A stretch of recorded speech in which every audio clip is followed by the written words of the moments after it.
What's the meaning of backroom boys?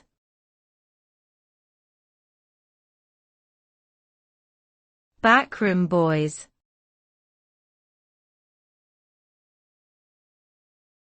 Backroom boys.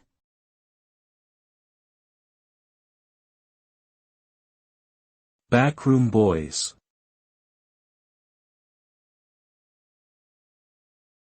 Backroom boys.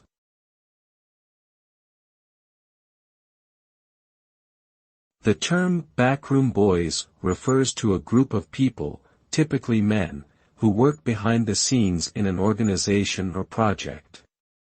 These individuals are often responsible for the technical or logistical aspects of a venture, such as research and development, engineering, or operations. The term originated in the early 20th century, when political leaders would rely on a group of advisors and experts who would gather in a back room to develop strategies and make decisions away from public scrutiny. Today, the term is often used to describe a variety of specialized roles in businesses and organizations, especially those involving technology or innovation.